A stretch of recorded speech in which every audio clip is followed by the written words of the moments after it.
The time now is 20 minutes past 8 GMT. Our main headline: high levels of radioactive iodine and cesium have been found in the sea near the Fukushima nuclear plant in Japan. Japan, of course, still trying to recover from the terrible disaster that it suffered, both in the form of earthquake and tsunami, and the consequent... In some cases, killed them in large numbers. I mean, during the Assad regime, there were astonishing mass murders of Syrian famously people. the attack in Hama, of course, Hama, when yeah. in 1982. I mean, Karakami, is this, do you think, going to be effective? Is it an effective tool of a regime like the Assad regime?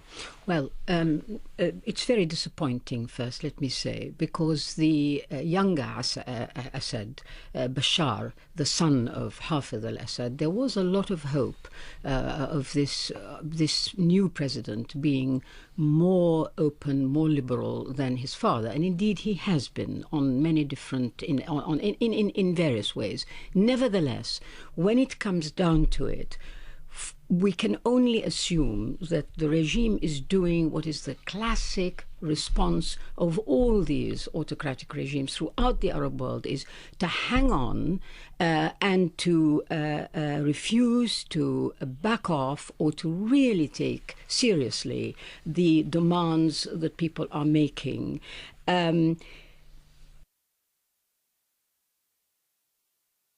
Noriko, you were in Japan when the quake hit. Tell us exactly where you were. I was at the station waiting for a train. I was on the way to the rehearsal, which I never got to. But yes, my train was due in 4 minutes. And it really started to... Well, actually, I thought I was feeling a bit ill. I thought I was feeling dizzy because that particular earthquake had a real amazing horizontal shake.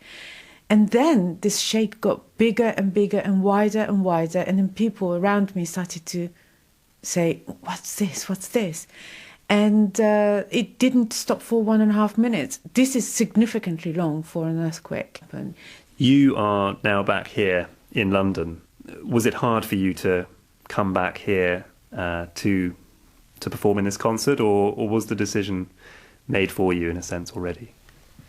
When I realised how big this earthquake was and how many people had to evacuate and all that, I felt uneasy about coming back to London. I knew I had to come back to the UK because I have some professional engagements, some concerts to play, but I thought I just wanted to stay in Japan and fight with my people, sort of thing. I really, really felt that. For once, usually I'm full of joy when I come to London, but for once I thought, well, I don't know what to do. And I wrote an email to somebody, a very good friend of mine, and I said, is Japan going to finish? And now it's radiation scares happening, and everything is just everything looks so pessimistic, and I don't want to come back to London. I want to stay in Japan. And then this person wrote, why don't you play a concert for your people? And that was a real big turning point.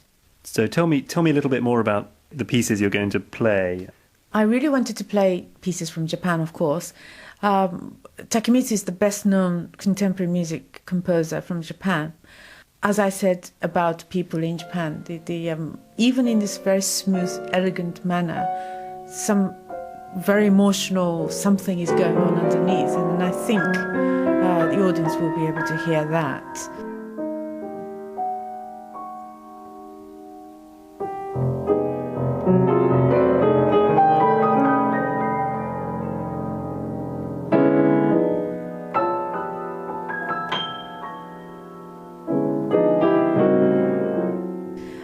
The KANO piece, it's called A Particle of Water. This is a very unique piece because I use a pair of chopsticks, metal chopsticks. It's called Myojin Hibashi. The chopsticks are hung on the stand, and then I just swing them elegantly, hopefully, and then it rings very beautifully.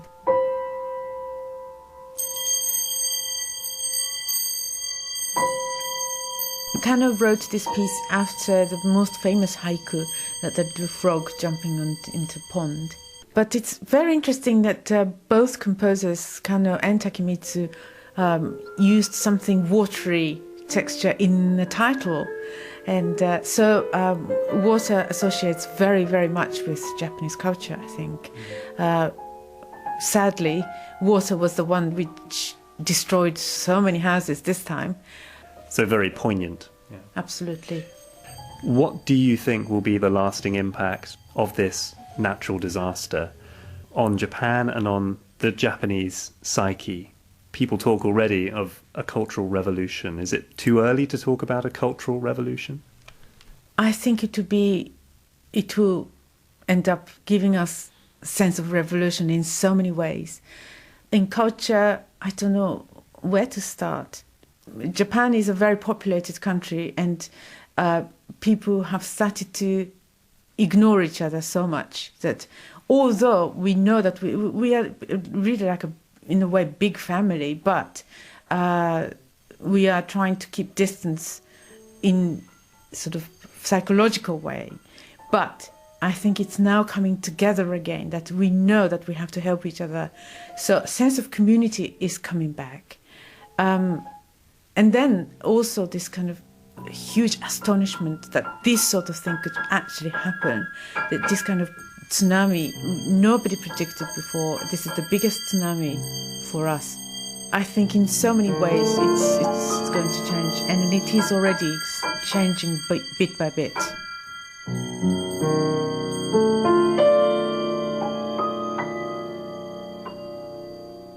Noriko OGAWA speaking to the BBC's Tom Eslemont ahead of her concert, which takes place in London on the 30th of March. She's raising money for the British Red Cross. So it's been an extraordinary time, I think, for a lot of us looking at this and seeing a first world country dealing with something that so often developing countries deal with. But Khan, I know you've got sort of doubts about whether, well, you think the country should be able to cope effectively. Is that right?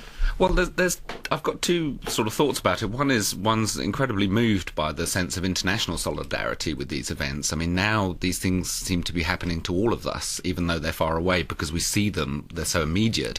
You know, you see the extraordinary mobile phone coverage of the tsunami. One feels it's very close, even though it's far away. On the other hand, our reaction to it is in some ways perverse and illogical, because, you know, Japan is one of the richest countries on earth. I have no doubt it has the resources to feed and clothe people in the immediate earthquake vicinity perfectly adequately. It reminds me of New York after 9/11, where I was living in New York at the time. And I remember along 14th Street, which was the kind of the barrier of the zone where you couldn't enter with cars into lower Manhattan, there were great stacks of bottles of mineral water and blankets and children's clothes, which people had collected for the victims of the suicide attacks at the World Trade Center. And you thought, this is just absurd. You know, this is one of the richest cities on earth, particularly Lower Manhattan, one of the richest square miles on earth. But people have a desperate desire to express their sympathy and solidarity, and that is very touching. Yeah, well, it's an interesting situation, as you say, when that kind of thing happens. How people respond, almost, it's an emotional response, I suppose. More on that coming up later in the programme. Stay tuned if you can. You're listening to The World Today.